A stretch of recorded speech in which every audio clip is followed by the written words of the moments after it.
Ramai-ramai warga di Aceh menggali tanah berisi minyak bumi menggunakan cangkul dan mengambil pakai gayung. Botol langsung diisi ke dalam jeriken. Kuat dugaan, minyak mentah tersebut berasal dari semburan sumur minyak tradisional.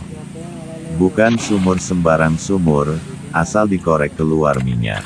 2 juta satu sumur, lelang murah, ujar seorang pria yang sedang mengambil minyak dalam lubang.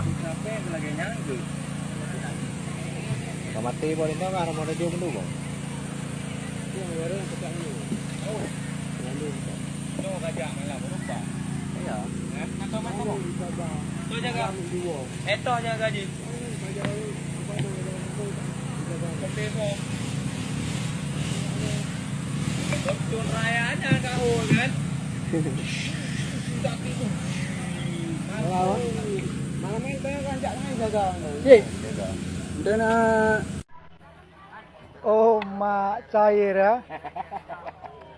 Bukan sumur sembarang sumur, asal dikorek dikeluar minyak. 2 juta. 2 juta satu Satu lubang. sumur. Satu sumur 2 juta, beres. Iya. Lelang murah. Ini masih dalam pengorekan ini. Ya Allah.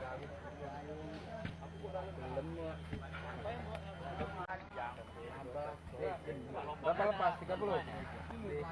Nah. 70.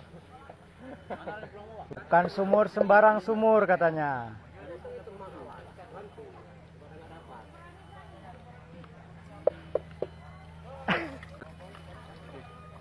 Kacair.